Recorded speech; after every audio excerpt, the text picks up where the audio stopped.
طلبا آپ کے سامنے قرآن سے گفتگو کر رہے تھے، آپ سماعت فرما رہے تھے۔ دعا کریں کہ اللہ تبارک و تعالی ان کے جذبے کو اور ان کے محنت کو، ان کے لگن کو بے حد قبول فرمائے اور مدرسے کو چار چوگنی ترقی عطا فرمائے، اور مدرسے کے ذمہ داران اور اس میں تعاون کرنے والے اور خیر خواہ اللہ تبارک و تعالی ان کے عمر کو دراز فرمائے اور ہر طرح کی بلا اور مصیبت سے ان کی حفاظت فرمائے۔ اب میں بلا تاخیر حضرت مولانا مدرسہ مولانا آزاد سے تشریف لائے ہوئے اپنے مہمان حضرت مولانا محمد اقبال صاحب کو دعوت دیتا ہوں کہ وہ آئے اور اپنے تقریر سے ہم سامعین کے قلوب کو منور فرمائے۔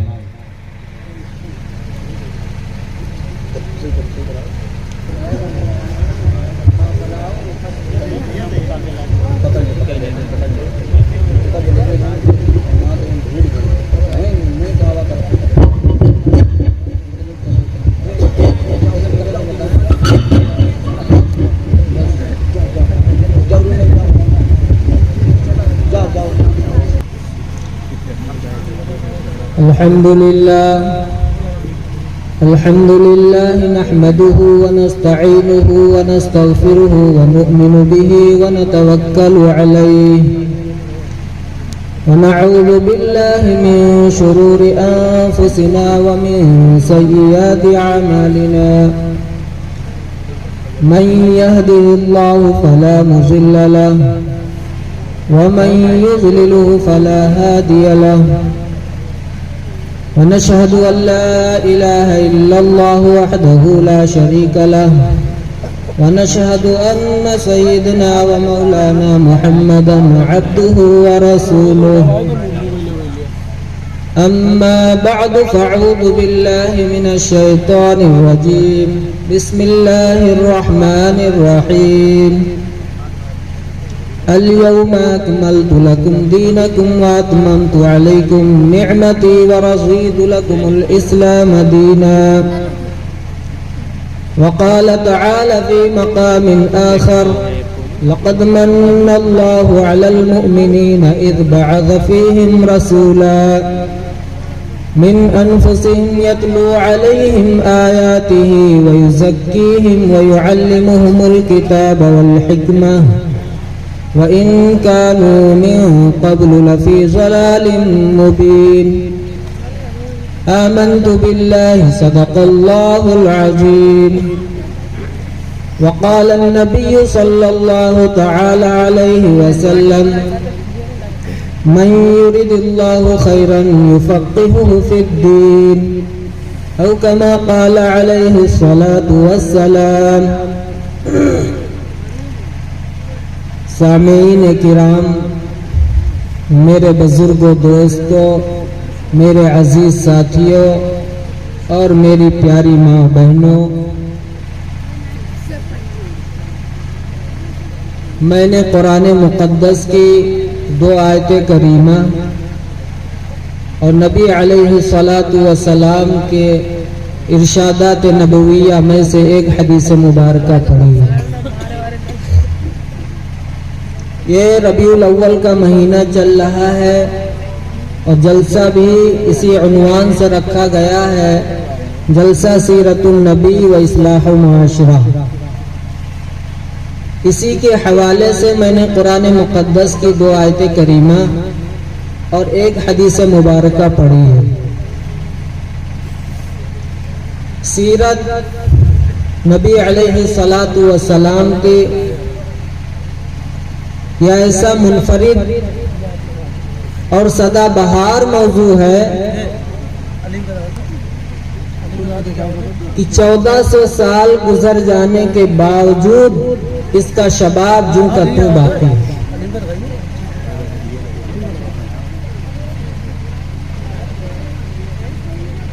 ہر بات پرانی ہو جاتی ہے، جب بھی کسی ایک بات کو بار بار بولا جائے، بار بار بیان کیا جائے تو سننے والے کو اکتاہٹ محسوس ہوتی ہے اور بولنے والے کو گھبراہٹ محسوس ہوتی ہے لیکن اللہ تبارک و تعالی نے وَرَفَعْنَا لَكَ ذِكْرَكَ کے تقاضوں کو یوں پورا کیا کہ اپنے محبوب جناب محمد الرسول اللہ صلی اللہ علیہ وسلم کے گردا گرد گھومنے والی تمام تر کہانیوں کو اور تمام تر باتوں کو اللہ رب العزت نے سدا بہار بنا دیا. اب یہ سیرت نبوی صلی اللہ علیہ وسلم ایسا موضوع ہے کہ اسے اب جب بھی سنا جائے، جب بھی بیان کیا جائے، کوئی اکتاہٹ نہیں محسوس ہوتی اور ایسا معلوم ہوتا ہے کہ هو المسک ما کررته يتزوع، کہ یہ مشک کی یہ وہ ڈبیا ہے کہ جب بھی اسے آپ کھولیں تو آپ اس کی مہک جو ہے آپ کو جو ہے اس کی مہک آپ کو جو ہے فرحت و مسرت بخشے گی. یہ آپ جب بھی اس کو بیان کریں اور سنیں. میں پورے وثوق کے ساتھ علماء کرام اسٹیج پر موجود ہیں، میں یہ بات کہتا ہوں کہ نبی علیہ الصلاۃ والسلام کی شخصیت کے اوپر جتنی کتابیں پوری دنیا کے اندر بہت سی شخصیتیں آئیں اور چلی گئیں، لیکن جس شخصیت کے اوپر سب سے زیادہ کتابیں اور لٹریچر لکھے گئے ہیں وہ صرف امام الانبیاء جناب محمد رسول اللہ صلی اللہ علیہ وسلم کی ذات اقدس. یہ تو ایک سمندر ہے میرے بھائی، سیرت کا موضوع ایک سمندر ہے. امریکہ کے اندر ایک بہت بڑی لائبریری ہے، دنیا کے تمام مذاہب پر کتابیں اس لائبریری کے اندر موجود ہیں. جب وہاں معلوم کیا گیا کہ سب سے زیادہ کس شخصیت کے اوپر کتابیں لکھی گئی ہیں تو لوگوں نے بتایا، وہاں کے لوگوں نے، وہاں کے ذمہ داروں نے بتایا کہ سب سے زیادہ کتابیں، سب سے زیادہ لٹریچر اگر کسی شخصیت پر لکھے گئے ہیں تو امام الانبیاء پیغمبر اسلام جناب محمد الرسول اللہ صلی اللہ علیہ وسلم پر لکھے گئے. عیسائی ہونے کے باوجود وہ یہ کہہ رہے ہیں. فرزندان اسلام کے سامنے فرزندان اسلام نے اپنی روحانی ماں سیدہ عائشہ صدیقہ رضی اللہ تعالی عنہا سے پوچھا تھا، اماں یہ بتائیے کہ نبی اکرم صلی اللہ علیہ وسلم کی سیرت کیا ہے؟ آپ نے نبی علیہ الصلاۃ والسلام کو بہت قریب سے دیکھا ہے. اور یاد رکھو میرے بزرگوں دوستو، دنیا کے اندر دو ایسی خوش نصیب ایسی شخصیتیں ہیں، دو انسان ایسے ہیں جنہوں نے سب سے قریب سے حضور اقدس صلی اللہ علیہ وسلم کو دیکھا ہے. ایک مرد ہے، ایک عورت، اور حسن اتفاق یہ کہ ایک باپ ہے ابو بکر صدیق اور انہی کی لخت جگر سیدہ عائشہ صدیقہ، انہی کی بیٹی دوسری جو عورت ہیں وہ سیدہ عائشہ صدیقہ رضی اللہ تعالی عنہا.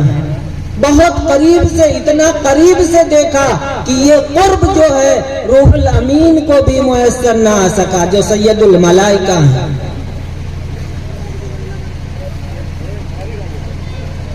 اور اس قرب کو اللہ رب العزت نے جو ہے ابدی بنا دیا. سیدنا صدیق اکبر رضی اللہ تعالی عنہ نے اللہ کے نبی صلی اللہ علیہ وسلم کے جلوتوں کا نظارہ کیا، یعنی باہری زندگی کا نظارہ کیا، اور سیدہ عائشہ صدیقہ رضی اللہ تعالی عنہ نے آپ کی خلوتوں کا نظارہ کیا، یعنی آپ کی اندرونی زندگی کا. اور یہ اتنا قرب، ایسا قرب کہ اللہ نے اس کو ابدی بنا دیا. آج بھی جہاں حضرت محمد الرسول اللہ صلی اللہ علیہ وسلم آرام فرما ہے وہ سیدہ عائشہ صدیقہ رضی اللہ تعالی عنہا کا حجرہ ہے. اور صدیق اکبر رضی اللہ تعالی عنہ کا سر مبارک پیارے آقا جناب محمد رسول اللہ صلی اللہ علیہ وسلم کے سر اقدس سے لگا ہوا ہے، سینے اقدس سے لگا ہوا ہے۔ تو صحابہ نے، فرزندان اسلام نے جب پوچھا کہ ہمیں رسول اللہ صلی اللہ علیہ وسلم کی سیرت بتائیے، تو سیدہ عائشہ صدیقہ رضی اللہ تعالی عنہ نے جواب میں فرمایا کہ قرآن پڑھتے ہو کہ نہیں؟ تو صحابہ نے جواب دیا ہاں پڑھتے ہیں۔ تو فرمایا کان خلقہ القرآن، یہی تو وہ آئینہ ہے جس میں پیغمبر اسلام جناب محمد رسول اللہ صلی اللہ علیہ وسلم کا حسن و جمال بے داغ نظر آتا ہے۔ اس لیے میرے محترم بزرگ و دوستو، قرآن کو پڑھیں، قرآن کو اپنے بچوں کو پڑھائیں، قرآن کی تعلیم سے اپنے بچوں کو آراستہ کریں، اور اس کے ساتھ ساتھ قرآن کو سمجھنے کی کوشش کریں۔ قرآن سے بہتر مستند اور معتمد نبی علیہ الصلوۃ والسلام کی سیرت پر کوئی کتاب نہیں ہے۔ اس لیے قرآن کو پڑھیں، کچھ اپنے اندر تبدیلی لانے کی بھی تو ضرورت ہے،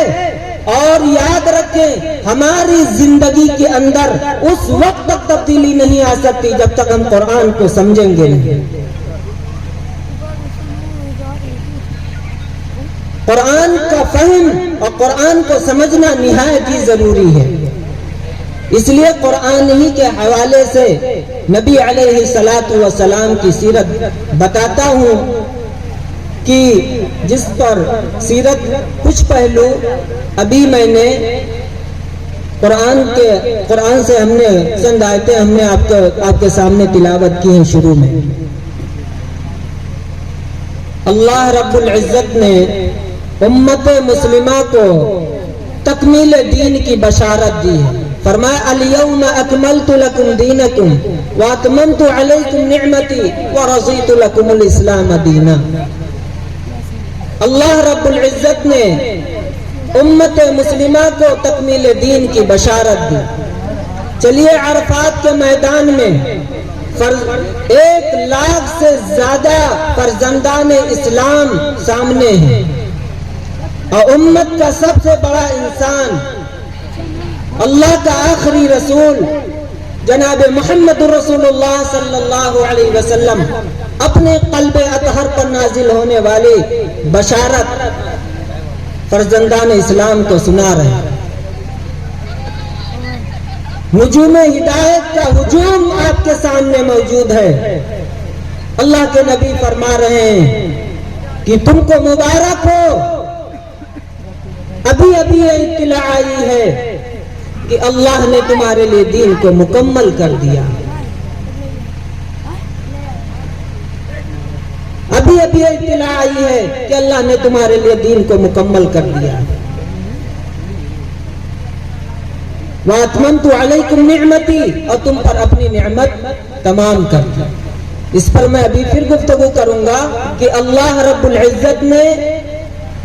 علماء سمجھتے ہیں واحد یعنی ایک نعمت کا تذکرہ کیا، نعمتیں نہیں فرمایا اللہ رب العزت نے، نعمت کو تمام کر دیا۔ وَرَضِيتُ لَكُمُ الْإِسْلَامَ دِينًا، اور تمہارے لیے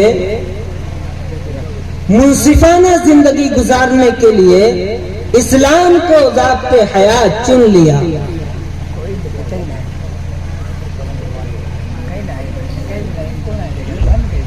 اس وقت صحابہ جو ہے خوشی کا، بڑی خوشی کا موقع تھا، بہت بڑی خوشخبری تھی، بہت بڑی بشارت تھی۔ صحابہ خوشی و مسرت سے جھوم اٹھے، ایک دوسرے کو گلے ملے، ہدیہ تبرک پیش کیا، ماتھا چوما، لیکن اس خوشی کے ماحول میں بھی ایک شخص ایسا تھا جو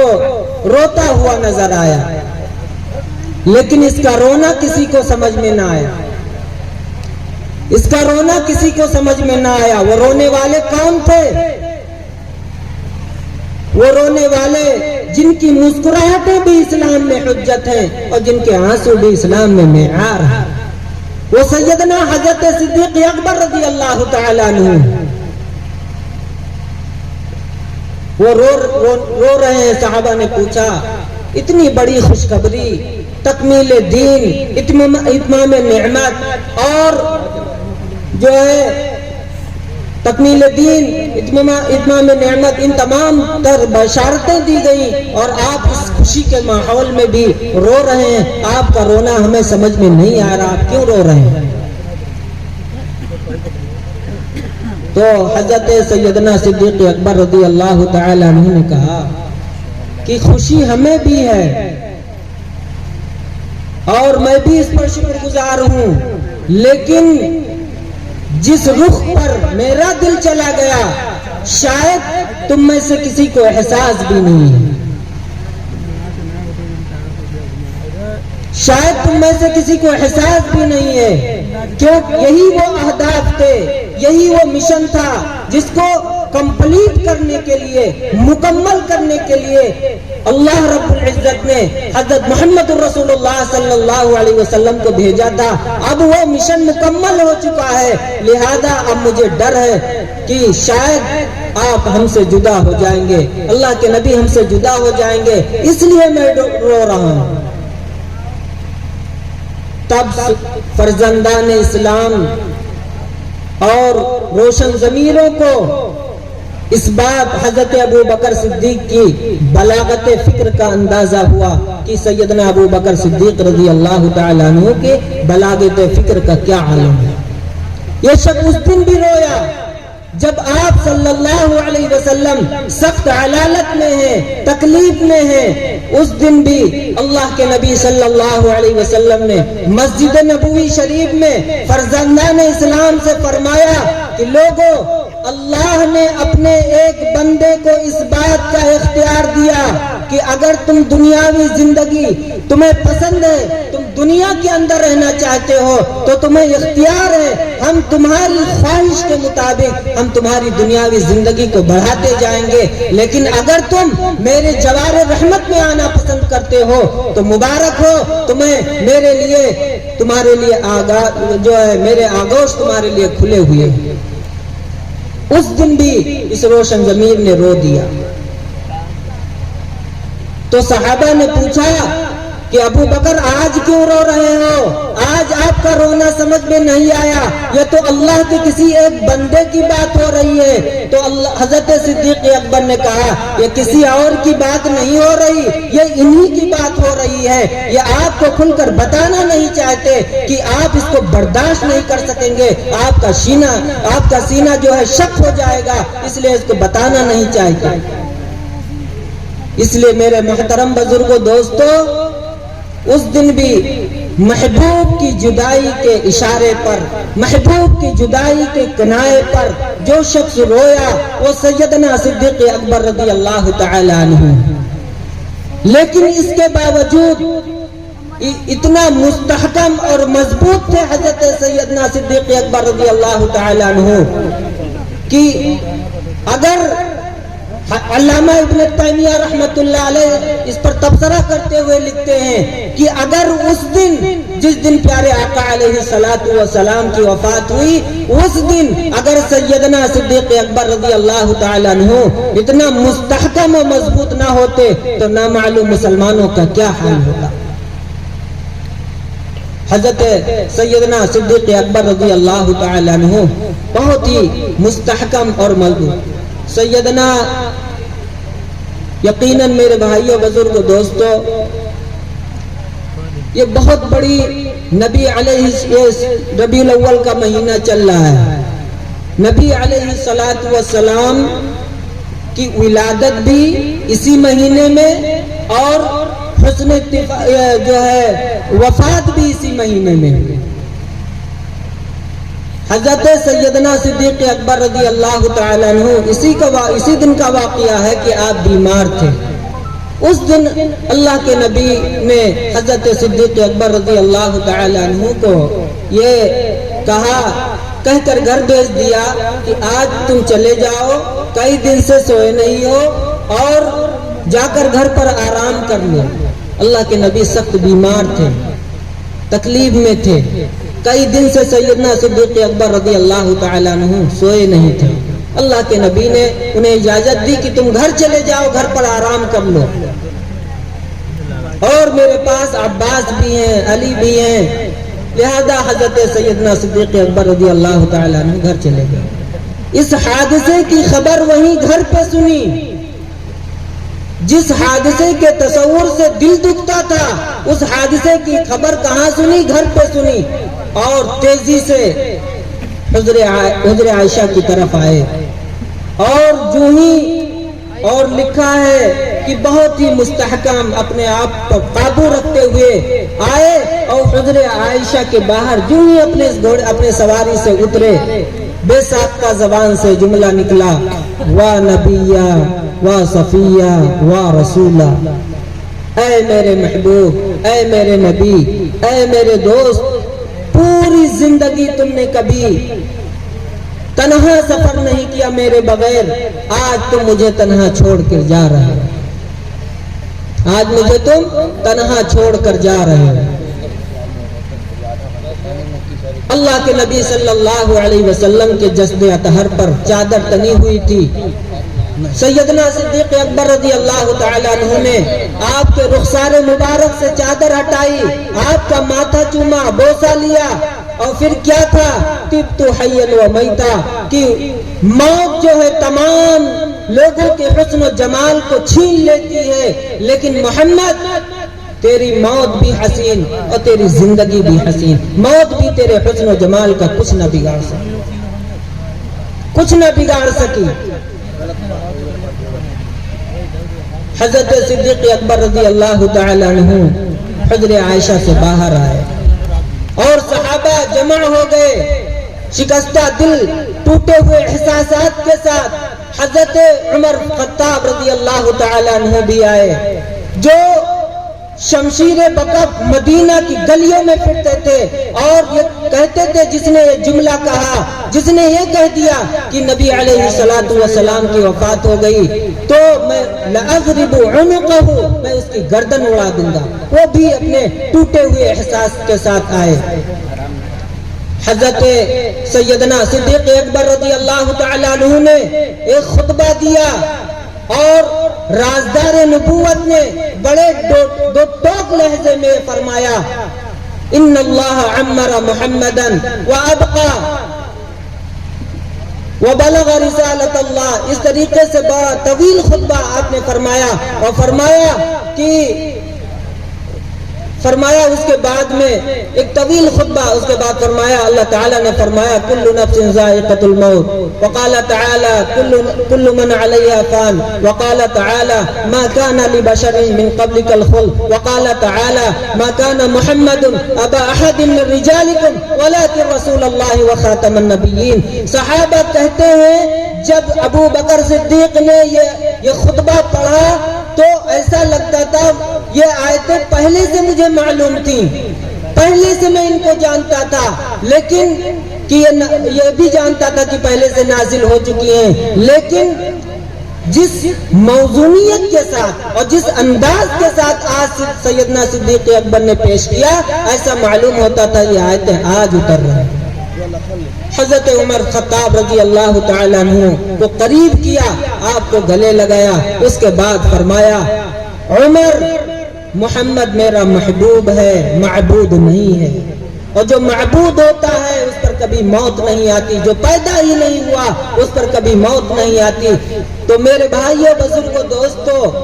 اس طریقے سے حضرت سیدنا صدیق اکبر رضی اللہ تعالی عنہ نے فرمایا، بہت ہی تو اللہ رب العزت نے دونوں دن ایک ہی مہینے کے اندر جمع کر دیے، ولادت کا اور وفات کا بھی ایک ہی جگہ، مثالی کیفیتیں دونوں جمع ہو گئی۔ کبھی ہم نے آپ نے غور کیا کہ اللہ رب العزت نے ان دونوں مثالی کیفیتوں کو ایک ہی جگہ کیوں جمع فرمایا؟ اس میں حکمت کیا ہے؟ کیوں جمع فرمایا؟ یقیناً جس دن آپ صلی اللہ علیہ وسلم کی وفات ہوئی، بہت ہی دکھ اور درد اور غم کا دن تھا، اور پوری تاریخ انسانی میں اس دن سے زیادہ تکلیف دے اور غم اور دکھ کا کوئی دن نہیں جس دن اللہ کے نبی صلی اللہ علیہ وسلم کی وفات ہوئی، اور اس دن سے پوری تاریخ انسانیت میں اس دن سے زیادہ خوشی و مسرت کا کوئی دن نہیں جس دن نبی علیہ الصلوۃ والسلام کی ولادت ہوئی۔ صرف مدینہ ہی نہیں بلکہ پوری روح کائنات سوگوار تھی جس دن اللہ کے نبی کی وفات ہوئی، پوری روح کائنات سوگوار تھی۔ حسنین کریمین کے آنکھوں میں آنسو نہیں دیکھے جا سکتے تھے۔ سیدہ فاطمہ زہرا رضی اللہ تعالی عنہا آپ نے اپنے بابا جان کی وفات پر یوں کہتی تھی، صبت علی مصائب لو انہا صبت علی الایام سن لیالیا، میرے بابا جان کی وفات پر مجھے جو غم اور جو تکلیف میرے دل پہ ٹوٹا ہے، اگر اس کا ذرہ برابر اس کا ایک حصہ چمکتے ہوئے سورج پر ڈال دیا جائے تو پوری زندگی کبھی سورج جو ہے ماند پڑ جائے، اس میں روشنی نہ پیدا نہ ہو، اندھیرا ہو جائے۔ حضرت امام عدل و حریت حضرت عمر بن خطاب رضی اللہ تعالی عنہ جیسا انسان، مضبوط انسان، اس دن شمشیر بکف مدینہ کی گلیوں میں پھرتا ہے۔ حضرت علی رضی اللہ تعالی عنہ غمزدہ ہیں، شدت غم میں مبتلا ہیں۔ میرے بھائیوں، بزرگوں، دوستوں، یقیناً وہ بہت ہی جو ہے دکھ کا دن ہے، لیکن ہم نے اور آپ نے غور کیا کہ ان دونوں مثالی کیفیتوں کو اللہ نے ایک جگہ جمع کیوں کیا؟ اس میں حکمت یہ نظر آئی ہے، اللہ قادر مطلق ہے، اللہ جمیع ما کان و ما یکون کا علم اس کے پاس ہے۔ اس میں حکمت یہ ہے کہ اس میں حکمت یہ نظر آتی ہے کہ وہ جانتا تھا کہ شاید کوئی ایک طبقہ ایسا پیدا ہو جو میرے نبی کی وفات پر اپنے جذبات پر قابو نہ لا سکے، اور وہ کہیں ماتم نہ کرنے لگے، اور کہیں کوئی طبقہ شاید ایسا نہ پیدا ہو جائے جو میرے نبی کی ولادت کی خوشی میں جذبات پر قابو نہ لا سکے اور وہ جشن منانے لگے۔ اس لیے ولادت اور وفات کو ایک جگہ جمع فرمایا۔ اب وفات کا غم جشن نہیں منانے دیتا اور ولادت کی خوشی ماتم نہیں کرنے دیتی۔ اور ان دونوں کو یاد رکھیں، یہ دو دن اسلام کی ڈکشنری میں یہ ہیں ہی نہیں، موجود ہی نہیں ہے، نہ جشن ہے اور نہ ماتم۔ ہاں، اسلام سے قبل تھا، لوگ زمانے جاہلیت میں خوشی اور مسرت کے موقع پر جشن مناتے تھے، اور جب آزمائشیں آتی تھی، دکھ اور تکلیف ہوتی تھی تو جو ہے وہ ماتم کرتے تھے۔ لیکن جب اسلام آیا تو ڈکشنری بدل گئی، اب جو ہے جشن کی جگہ پر شکر آ گیا اور ماتم کی جگہ پر صبر آ گیا۔ اور فرمایا کہ جب تمہیں کوئی خوشی پہنچے تو تم اس پر شکر ادا کرو، اور جب تمہیں کوئی آزمائش تم پر آئے تو تم صبر کرو، ان اللہ مع الصابرین۔ اس لیے دونوں کو ایک جگہ جمع کرو، اور یاد یہ بات کبھی نہ بھولیے گا میرے محترم بزرگوں، دوستو، اسلام میں برتھ ڈے نہیں ہے، اسلام میں برتھ ڈے نہیں ہے۔ اہل بیت رسول اور اصحاب رسول میں سے کسی نے بھی برتھ ڈے نہیں منایا، جشن نہیں منایا اور ماتم نہیں کیا، کسی نے بھی نہیں کیا۔ یہ عیسائیوں کا طریقہ ہے، عیسائی لوگ جو ہے جشن مناتے ہیں، کرسمس ڈے کرتے ہیں، لیکن مسلمانوں کا یہ طریقہ نہیں ہے۔ یہی تو فرق ہے عیسائیوں اور مسلمانوں کے اندر، یہی تو فرق ہے۔ عیسائیوں کے ہاں کرسمس ڈے مناتے ہیں، خوشیاں مناتے ہیں، وہ برتھ ڈے مناتے ہیں، لیکن مسلمان اپنے امام الانبیاء جناب محمد رسول اللہ صلی اللہ علیہ وسلم کی سنتوں پر عمل کرتے ہیں۔ وہ ماتم نہیں کرتے، وہ جشن نہیں مناتے، وہ اللہ کے نبی کی سنتوں پر عمل کرتے ہیں۔ اس لیے میرے محترم بزرگ دوستو، اب اللہ کے نبی صلی اللہ علیہ وسلم نے فرمایا کہ اب میرے بعد اگر کوئی شخص میرے لائے ہوئے دین میں ترمیم کرتا ہے، اضافہ کرتا ہے یا کمی کرتا ہے یا کوئی نئی بات شروع کرتا ہے، کوئی اپنے پرسنل اور اشترا پہچان کے لیے، دین مکمل ہو گیا، اب کوئی اپنے پرسنل اور اشترا جو ہے پہچان کے لیے اپنا نام پیدا کرنے کے لیے اللہ کے نبی کے لائے ہوئے دین میں نئی بات پیدا کرتا ہے، اضافہ کرتا ہے، کمی کرتا ہے، تو اللہ کے نبی نے فرمایا من احدث فی امرنا ما لیس منہ فہو رد، کہ میری لائی ہوئی باتیں اور میرا طریقہ، میری ادائیں یہی دین ہے، اس پر دین مکمل ہو گیا، اب اس دین کے ترجمان میرے صحابہ اور میرے اہل بیت ہیں، اب اس میں کوئی زیادتی کرتا ہے، کمی کرتا ہے، نئی بات شروع کرتا ہے تو وہ مردود ہے، کل بدعت ضلالہ وکل ضلالۃ فی النار، ہر بدعت گمراہی ہے اور ہر گمراہی جہنم میں لے جانے والی۔ تو میں عرض یہ کر رہا تھا کہ اللہ رب العزت نے امت مسلمہ کو تکمیل دین کی بشارت دی، الیوم اکملت لکم دینکم واتممت علیکم نعمتی، اور اللہ نے فرمایا میں نے تم پر اپنی نعمت تمام کر دی۔ یہاں اللہ نے نعمت فرمایا، نعمتیں نہیں فرمایا۔ یاد رکھیں نعمتیں تو بے شمار ہیں اللہ کی، بے شمار نعمتیں جن کو ہم گن نہیں سکتے، شمار نہیں کر سکتے، لیکن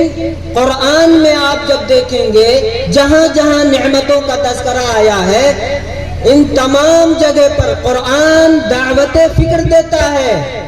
کہ دیکھو فلاں نعمت میں نے تم کو دی، فلاں نعمت دی، فلاں نعمت دی، فلاں نعمت دی۔ پھر اللہ نے انبیاء کا سلسلہ جاری کیا اور فرمایا آدم آئے یہ بھی نعمت، حضرت عیسیٰ آئے یہ بھی نعمت، حضرت موسیٰ آئے یہ بھی نعمت، ابراہیم آئے یہ بھی نعمت۔ ان تمام نعمتوں کا تذکرہ کرتے ہوئے اللہ تبارک و تعالی نے دعوت فکر دیا ہے، لیکن ایک نعمت ایسی ہے جس پر دعوت فکر نہیں دیا اللہ نے، بلکہ دعوت شکر دیتے ہوئے فرمایا کہ ایک نعمت میں جو تمہیں عطا کرتا ہوں اس سے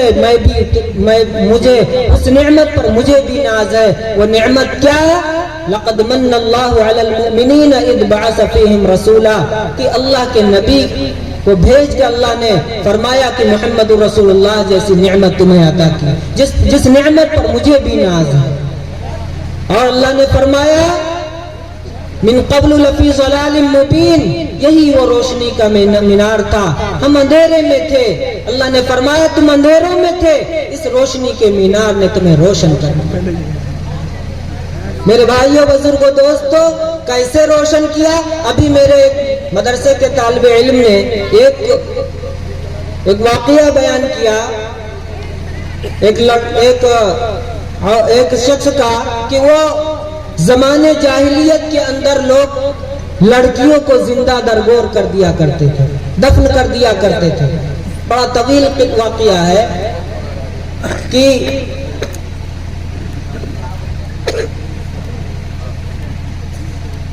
بڑا طویل واقعہ ہے۔ اس جلسہ سیرت النبی کے حوالے سے اور اصلاح و معاشرہ کے حوالے سے میں ایک بات، میری ماں بہنیں بھی یہاں موجود ہیں، میں عرض کرتا چلوں کہ وہ واقعہ بھی آپ نے سن لیا کہ اسلام نے عورتوں کو کیسی عزت دی ہے، دنیا نے انہیں جینے کا حق نہیں دیا تھا۔ یاد رکھیں لکھا ہے کہ محمد عربی صلی اللہ، یہ میری ماں بہنیں شکر کا سجدہ کرتے کرتے زمین کو گھسا دیں، لیکن یہ پوری زندگی جو ہے اس احسان کا بدلہ نہیں ادا کر سکتی جو محمد رسول اللہ نے ان پر احسان کیا ہے۔ اس لیے میری ماں بہنیں اس بات کو یاد رکھیں کہ وہ جو ہے اس قوم کے اندر ایسی زندگی گزاریں کہ جو مسلمان نہیں ہے وہ کم سے کم اسلام کی عزت ان کے اندر پیدا ہو جائے، اسلام کی عزت ان کے اندر پیدا ہو جائے۔ اس لیے میرے محترم بزرگ دوستو، اللہ رب العزت ہم سب کو کہنے سننے سے زیادہ عمل کی توفیق عطا فرمائے، آمین۔ وآخر دعوانا الحمدللہ رب العالمین۔